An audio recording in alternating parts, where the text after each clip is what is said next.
के निर्माण पर 50 लाख करोड़ से अधिक राशि खर्च की है। इंफ्रास्ट्रक्चर पर हुई इस निवेश ने युवाओं के लिए बड़ी संख्या में रोजगार का निर्माण किया है। माननीय सदस्यगण, आज भारत के युवा मन में हम एक और सकारात्मक बदलाव देख रहे हैं। देश का युवा आत्मनिर्भर भारत,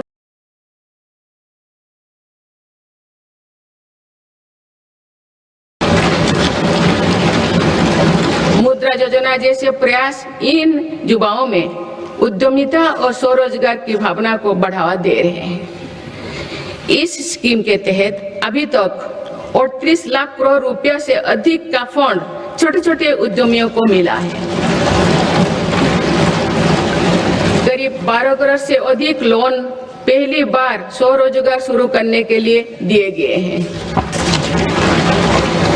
इसी तरह पीएम विश्वकर्मा योजना के तहत देश के 20 लाख से अधिक कारीगरों को ट्रेनिंग और बैंक से मदद दी जा रही है। पीएम स्वनिधि योजना के तहत भी रेहड़ी फुटपाथ पर काम करने वाले 72 लाख लोगों को 16,000 करोड़ रुपया की मदद मिल चुकी है। माननीय सदस्यगण, अभी हाल ही में स्टार्टअप इंडिया प्रोग्राम ने अपने 10 लाख पूरे किए हैं। इन 10 साल पूरे किए हैं। इन 10 वर्षों में भारत दुनिया का तीसरा बड़ा स्टार्टअप इकोसिस्टम बन गया है। एक दशक पहले तक देश में 500 से भी कम स्टार्टअप थे। आज देश में लगभग 2 लाख स्टार्टअप पंजीकृत हो चुके हैं। पिछले साल ही करीब 50,000 नए स्टार्टअप्स पंजीकृत हुई है। हमारे स्टार्टअप नेटवर्क में 20 लाख से अधिक युवा काम कर रहे हैं। इन स्टार्टअप्स में से 45% में से कम एक डायरेक्टर महिला है। माननीय सदस्यगण, बीते एक वर्ष में विभिन्न रोजगार मेले के माध्यम से मेरी सरकार ने लाखों युवाओं को पक्की नौकरी दी है। प्राइवेट सेक्टर में भी 1 लाख करोड़ रुपए के बजट की प्रधानमंत्री विकसित भारत रोजगार योजना लागू की गई है। इसके तहत 3.5 करोड़ नए रोजगार सृजित किए जा रहे हैं। मेरी सरकार के प्रयासों से आईटी सर्विस, इलेक्ट्रॉनिक्स मैन्युफैक्चरिंग और ग्लोबल कैपेबिलिटी सेंटर्स में भी 1 करोड़ से अधिक युवाओं को रोजगार मिला है। माननीय सदस्यगण, बीते वर्ष देश में 1 लाख से ज्यादा मोबाइल टावर्स के जरिए 4G और 5G नेटवर्क को देश के कोने कोने तक पहुंचाया गया है। डिजिटल इंडिया के विस्तार ने भारत को हजारों करोड़ की क्रिएटिव इकोनॉमी के एक बड़े ग्लोबल सेंटर के रूप में पहुंचाना दी गई है। क्रिएटिव इकोनॉमी को और गति देने के लिए मेरी सरकार ने वेब्स का नया प्लेटफॉर्म भी बनाया है। माननीय सदस्यगण, आज टेक्नोलॉजी तेजी से बदल रही है। इसके कारण जॉब्स का नेचर भी तेजी से बदलता जा रहा है। इसीलिए नेशनल एजुकेशन पॉलिसी को वर्तमान और भविष्य की जरूरतों के हिसाब से तैयार किया गया है। आज स्कूल के स्तर से भी बच्चों में टेक्नोलॉजी और इनोवेशन का माइंडसेट बनाया जा रहा है। इससे अटल इनोवेशन मिशन प्रभावी काम कर रहे हैं। अभी तक देश भर में 1 करोड़ से अधिक विद्यार्थियों को अटल टिंकरिंग लैब्स का लाभ मिल चुका है। इसके अलावा राष्ट्रीय अनुसंधान फाउंडेशन के माध्यम से रिसर्च और डेवलपमेंट के कल्चर को गति मिल रही है। माननीय सदस्यगण, देश के आईटीआई नेटवर्क को अपग्रेड करने के लिए 1000 ITI को फ्यूचर रेडी बनाया जा रहा है। इस पर PM सेतु योजना के तहत 60,000 करोड़ रुपया खर्च किए जा चुके हैं। मेरी सरकार आधुनिक टेक्नोलॉजी के लिए एक इंडस्ट्री रेडी वर्कफोर्स तैयार कर रही है। अब तो 60,000 युवाओं को सेमीकंडक्टर उद्योग के लिए प्रशिक्षित किया जा चुका है। 10 लाख युवाओं को AI के क्षेत्र में प्रशिक्षण दिया जा रहा है। माननीय सदस्यगण, आज AI के दुरुपयोग से पैदा हो रहे क्षेत्र के विषय में गंभीर होना बहुत आवश्यक है। डीप फेक, मिस इन्फॉर्मेशन और फेक कंटेंट लोकतंत्र, सामाजिक सौहार्द और जनता के विश्वास के लिए बड़ा खतरा बनते जा रहे हैं। इस गंभीर विषय पर आप सभी को मिलकर विचार करना चाहिए। माननीय सदस्यगण, भारत के युवाओं और मेरी सरकार के साझा प्रयासों से देश में खेलों का भी अभूतपूर्व विकास हो रहा है।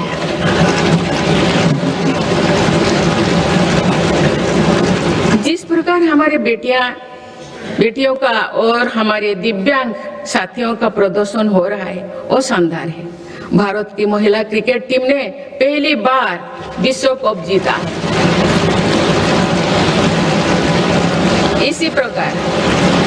इसी प्रकार ब्लाइंड वुमेन क्रिकेट टीम ने भी वर्ल्ड कप जीता। मैं अपनी बेटियों को बहुत बहुत शुभकामनाएं देती हूँ। इसी तरह आगे बढ़ते रहे। माननीय सदस्यगण, बीते दशक में भारत में खेल से जुड़े हर व्यवस्था में रिफॉर्म किए गए हैं। मेरी सरकार ने खेलो भारत नीति बनाए हैं और खेलों से जुड़े संस्थानों को पारदर्शी बनाया जा रहा है। हमारी तैयारियां और आत्मविश्वास का परिणाम है कि भारत को 2030 कॉमनवेल्थ गेम्स की मेजबानी का दायित्व दिया जा रहा है। आप सबको सहयोग करना है। मुझे विश्वास है कि देश की एक समर्थ युवा शक्ति विकसित भारत के निर्माण में निर्णायक भूमिका निभाएगी। मेरी सरकार ने देश की युवा शक्ति को राष्ट्र चिंतन से जोड़ने के लिए विकसित Bharat young leaders dialogue platform भी शुरू किया है। इस वर्ष इस मंच से करीब 50 लाख नौजवानों ने रजिस्ट्रेशन किया। अभी तक माई भारत संगठन से भी करीब 2 करोड़ युवा जुड़ चुके हैं। माननीय सदस्यगण, आप सब जानते हैं कि इस समय विश्व एक कठिन कालखंड से गुजर रहा है। लंबे समय से चले आ रहे वैश्विक समीकरण भी आज बदल रहे हैं। युद्ध की अनिश्चितताओं ने भी वैश्विक स्थिरता और वैश्विक अर्थव्यवस्था को संकट में डाल रखा है। इन सब परिस्थितियों के बीच भी भारत तेज गति से विकास की राह पर आगे बढ़ रहा है। भारत की इस सफलता के पीछे मेरी सरकार की संतुलित विदेश नीति और दूरगामी सोच की बड़ी भूमिका है। माननीय सदस्यगण, वर्तमान की जटिल वैश्विक परिस्थितियों में भारत विश्व में एक सेतु की भूमिका निभा रहा है। युद्धरत देश भी महत्वपूर्ण मुद्दों को लेकर भारत पर अपना भरोसा व्यक्त करते हैं। ये संतोष की बात है कि भारत ने संतुलन, निष्पक्षता और मानवीय दृष्टिकोण को प्राथमिकता दी है। इनके बाद भी इंडिया फर्स्ट के संकल्प को अटल बनाए रखा।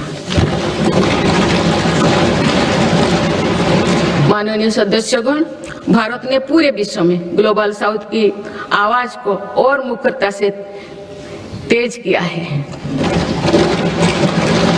इनमें अफ्रीका और लैटिन अमेरिका सहित ऐसे सभी भूभागों में नई पार्टनरशिप बनाए हैं और पुराने संबंधों को मजबूती दी है। भारत ने बिम्स्टेक, G20, ब्रिक्स, एससीओ और अन्य अंतर्राष्ट्रीय मंचों पर अपनी उपस्थिति को भी लगातार मजबूत बनाया है।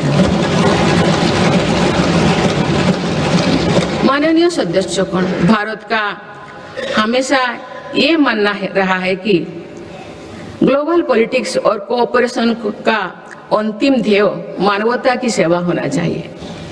देश ने अपने एक्शन से इसके प्रेरणादायक उदाहरण भी पेश किए हैं। Latin America, south east Asia, Pacific islands और पड़ोसी देशों में संकट के समय आगे आकर हर संभव सहायता पहुंचाई।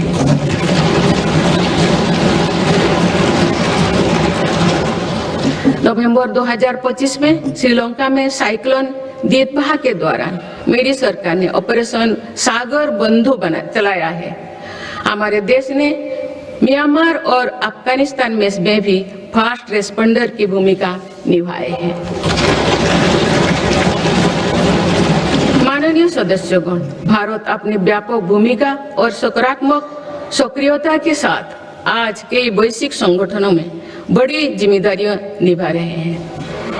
इस साल ब्रिक्स की अध्यक्षता भारत के पास है और दुनिया इसे सकारात्मक दृष्टि से देख रही है। भारत भविष्य के अवसरों और चुनौतियों को देखते हुए वैश्विक समुदाय को एक मंच पर लाने के लिए ग्लोबल एआई इम्पैक्ट समिट भी करने जा रहा है। ये आयोजन भी दुनिया के लिए एक महत्वपूर्ण इवेंट साबित होगा। माननीय सदस्यगण, विकसित भारत के लक्ष्य तक पहुंचने के लिए जितना महत्व आधुनिक विकास को देना है, उतना ही महत्व अपने राष्ट्रीय आत्मसम्मान और सांस्कृतिक स्वाभिमान को भी देना है। सांस्कृतिक दृष्टिकोण से भारत विश्व के समृद्धतम देशों में से एक है। मेरी सरकार इस विरासत को देश की ताकत बनाने के लिए काम कर रही है।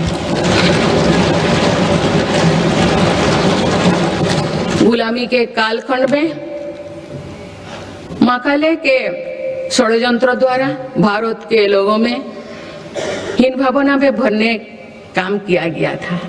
आप आजादी के बाद पहली बार मेरी सरकार ने ही उसे तोड़ने का साहस किया है।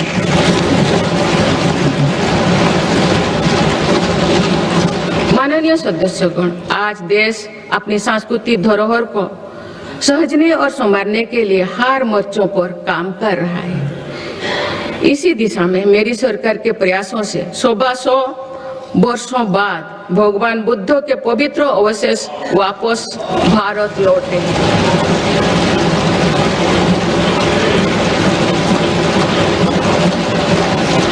उन्हें आप सामान्य जनमानस के दर्शन के लिए समर्पित किया गया है। इस वर्ष सौराष्ट्र के सोमनाथ मंदिर के नवनिर्माण के 75 वर्ष भी पूरी होने जा रहे हैं।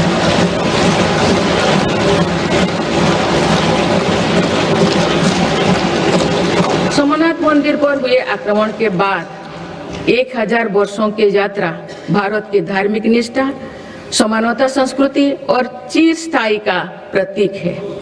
इस अवसर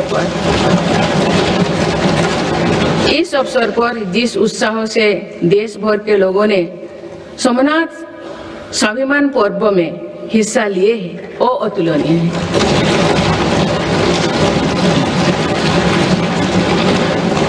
कुछ ही समय पूर्व राजेंद्र चल द्वारा गंगईकोंडा चोलापुरम की स्थापना की भी 1000 वर्ष पूरी।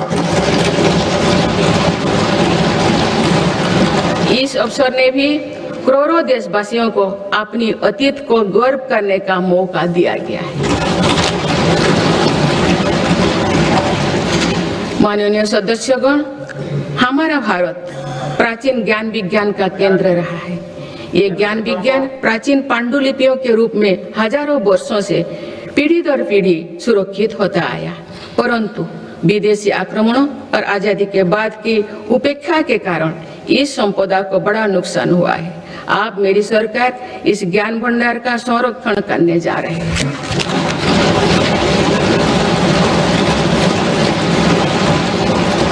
ज्ञान भारतम अभियान के माध्यम से देश भर के प्राचीन पांडुलिपियों के डिजिटलीकरण का काम शुरू किया गया है।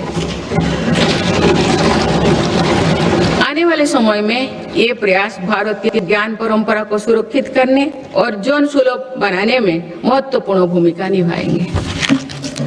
माननीय सदस्यगण, मेरी सरकार देश की आदिवासी विरासत को संरक्षित करने के लिए आदिवासी म्यूजियम भी बनवा रहे हैं। इसी क्रम में हाल ही में छत्तीसगढ़ में शहीद वीर नारायण सिंह आदिवासी स्वतंत्रता संग्राम सेनानी संग्रहालय को लोकार्पित किया गया है।